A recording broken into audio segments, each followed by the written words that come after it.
जी अब आपके सामने भाई 282 पर नहीं जरूरत थी, 303 पर नहीं जरूरत थी, अब तो 3 पायों की कुर्सी है ना।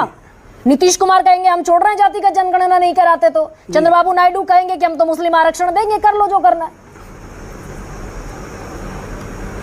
नहीं गरिमा जी ठीक है, स्टूडियो में इस तरह के सवाल पूछने से थोड़ा सा रोमांच आता है, लेकिन जो है एजेंडा फॉर गवर्नेंस तो हर किसी को होना ही चाहिए, इसमें क्या प्रॉब्लम है।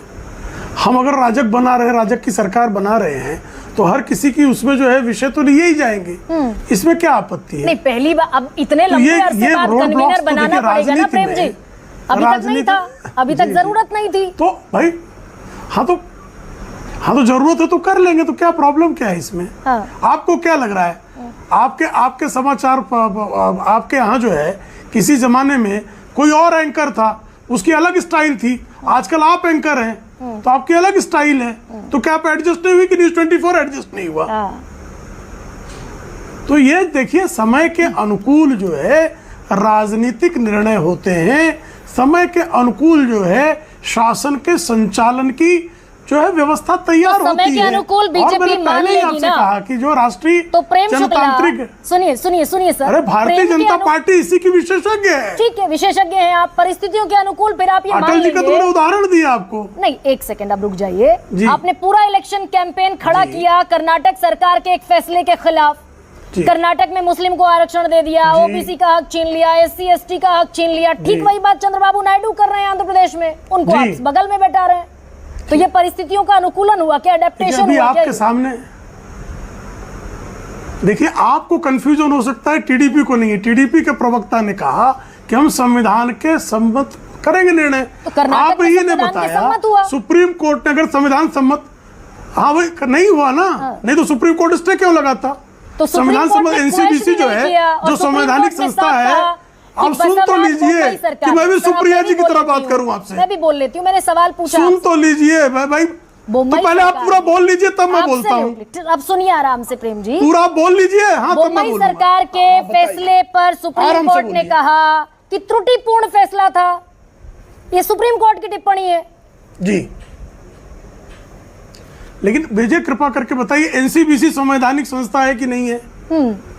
NCBC national commission for backward classes ये संवैधानिक संस्था है कि नहीं है। उस संवैधानिक संस्था ने ये पाया कि कर्नाटक में जो इन्होंने लिस्ट बनाई है मुस्लिमों को जो आरक्षण के दायरे में ले आए हैं, वो उसके लिए कोई वैज्ञानिक आधार इनके पास नहीं है, उस पर किसी प्रकार का सर्वेक्षण नहीं हुआ है, इसलिए उसने आपत्ति दी। अब मामला सुप्रीम कोर्ट में गया, सुप्रीम कोर्ट ने खारिज किया है क्या। कर्नाटक के बारे में नहीं कहा, ये बंगाल के बारे में कहा, बंगाल हाई कोर्ट ने कहा, ये कर्नाटक हाई कोर्ट की मैं नहीं, वो हाई कोर्ट की बात करें, नहीं मैं एनसीबीसी की बात कर रहा हूँ, मैं पढ़कर आता हूँ, मैं एनसीबीसी की बात कर रहा हूँ। सुप्रीम कोर्ट ने कहा है, हंसराज अहीर का आपको स्टेटमेंट दे देता हूँ, आप ही की सरकार के फैसले को, सरकार के फैसले को एनसीबीसी का मैं कोट कर रहा हूँ।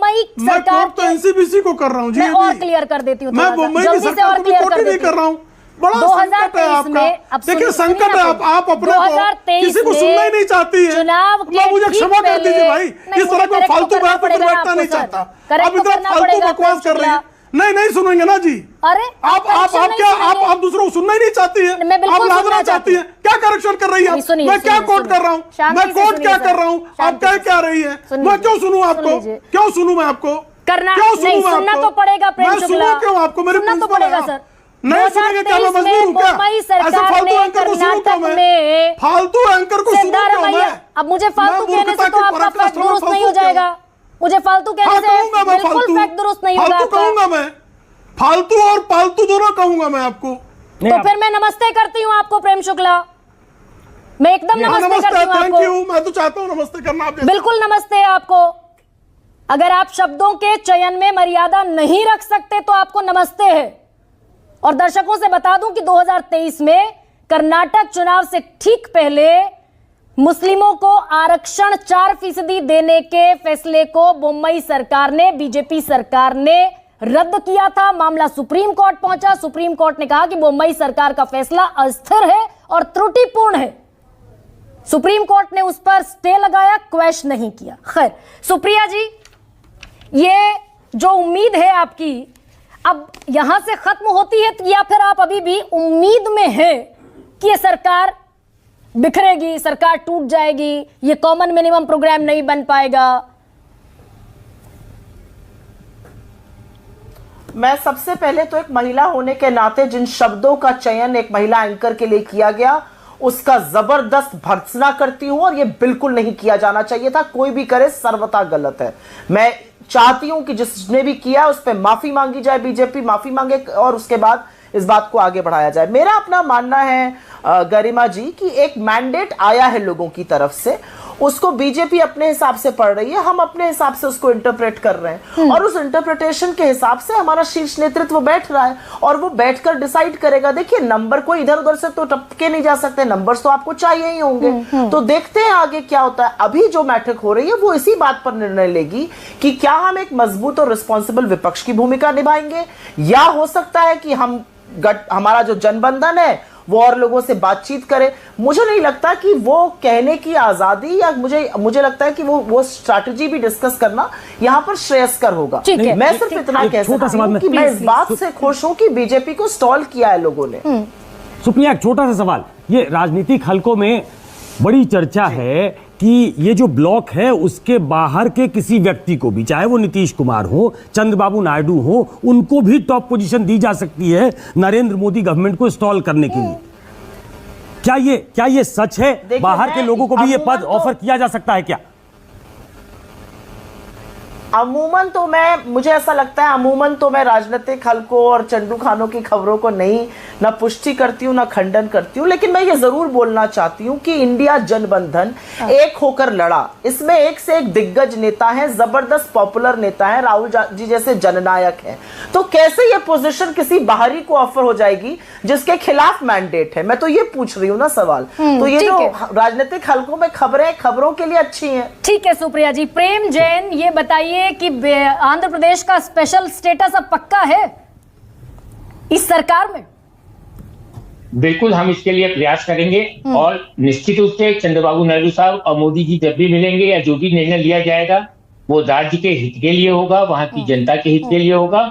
हम हमेशा यही प्रयास करेंगे कि आंध्र प्रदेश को हम स्वर्णिम आंध्र प्रदेश बना सकें। जिस तरीके के बिहार को अब तक ये नहीं मिल पाया, बिहार को अब तक नहीं मिल पाया है जैन साहब। ये कई बार एनडीए में रह चुके नीतीश कुमार।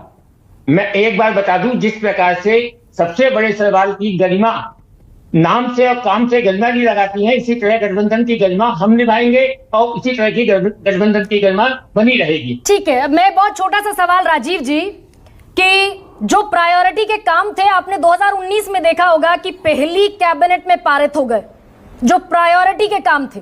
तो बिहार का स्पेशल स्टेटस, आपकी देश भर में जातिगत जनगणना, और जो आरक्षण मिला, तेजस्वी ने सवाल रखा आपके सामने नवीं अनुसूची में डालने का, ये आप उम्मीद कर रहे हैं कि पहली, दूसरी, तीसरी, चौथी, पांचवी कैबिनेट की मीटिंग